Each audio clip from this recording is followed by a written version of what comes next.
बजना यानी स्टर्टोरियस ब्रीदिंग, ये एक बहुत ही गंभीर समस्या है। इस समस्या का समाधान भी संभव है।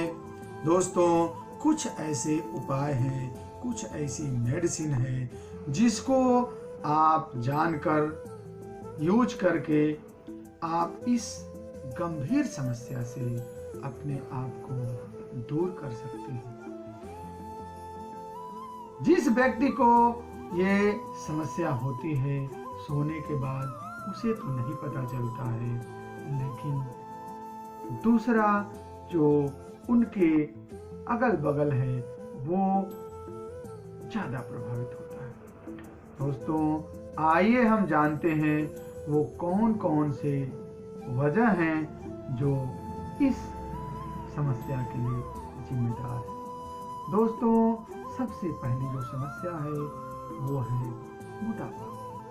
मोटापा एक बहुत ही कॉमन समस्या है जो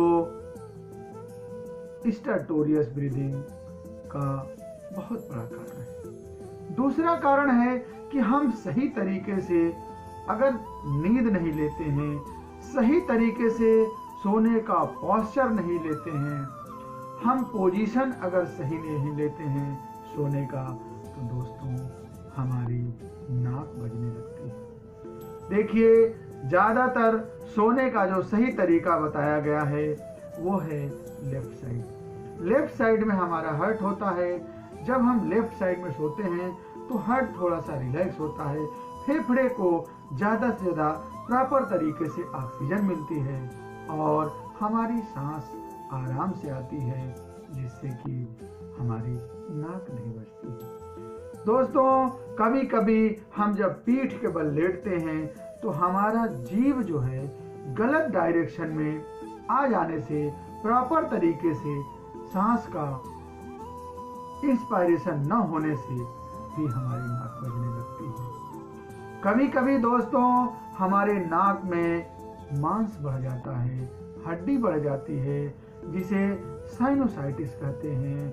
सर्दी जुकाम बार बार होने की वजह से हमारे नाक में मांस बढ़ जाता है, वो भी हमारे नाक बजने का, स्टर्टोरियस ब्रीदिंग का एक बहुत बड़ा कारण है। थायराइड के पेशेंट को भी नाक बजने की समस्या देखी गई है। हाँ, ये कोई जरूरी नहीं है कि हर थायराइड के पेशेंट की नाक बजे, लेकिन थायराइड के पेशेंट को भी इस तरह की समस्या आती है। दोस्तों, ये तो रहा वो कारण जिसके वजह से नाक बजती है, स्टर्टोरियस ब्रीदिंग होती है। दोस्तों, अगर इस तरह की प्रॉब्लम हो तो हमारा शरीर का वो कौन कौन सा हिस्सा, कौन कौन सा ऑर्गन ज़्यादा प्रभावित होता है, तो सबसे पहले हमारा हार्ट जो है इससे ज़्यादा प्रभावित होता है। और दोस्तों, जब हार्ट प्रभावित होगा तो हमारा ब्लड प्रेशर बढ़ जाता है, हमारे फेफड़े में परेशानी आती है, हमारी सांस फूलती है। जब हम जो है चलते हैं, थोड़ा भी तेज चलते हैं तो सांस फूलने लगती है।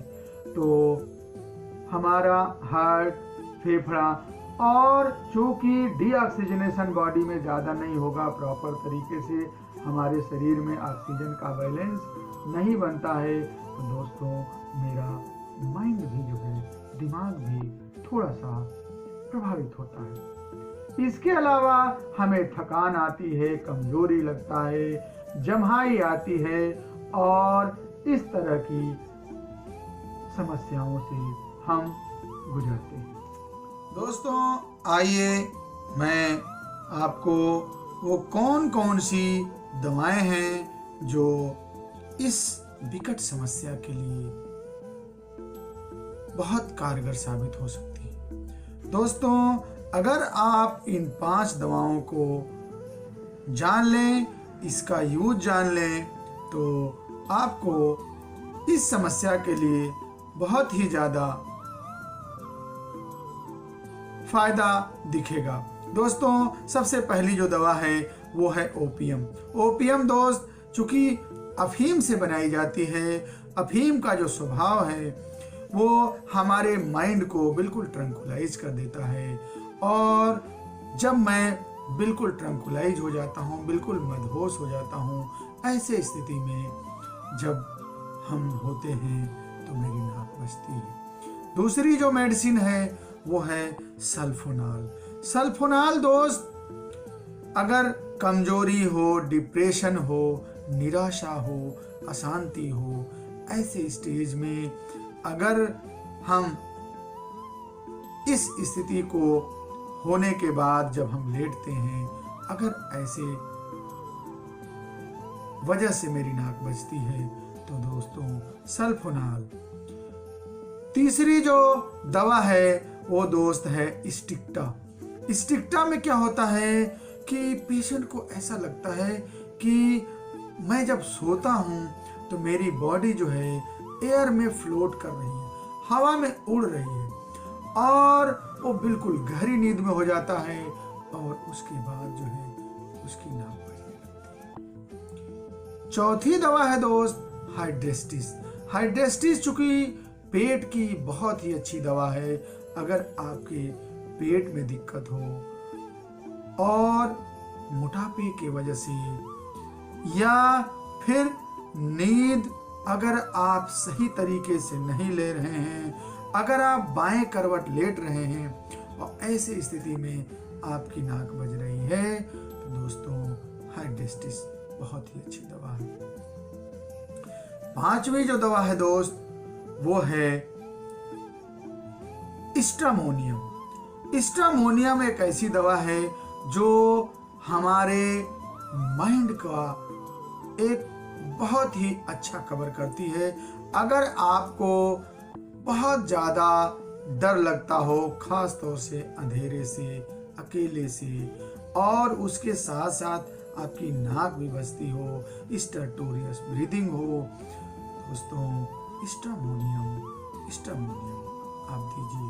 दोस्तों जो भी दवाएं हमने आपको बताया, ये पांचों दवाएं आपको 30 पावर की सुबह, दोपहर, शाम 5-5 बूंद आपको टंग डोज लेना है।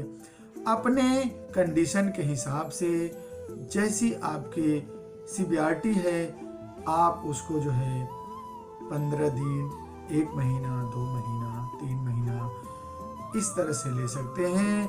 3 महीने के अंदर अंदर कितना भी पुराना अगर स्टर्टोरियस ब्रीदिंग का केस है तो ये निश्चित रूप से ठीक हो जाएगा।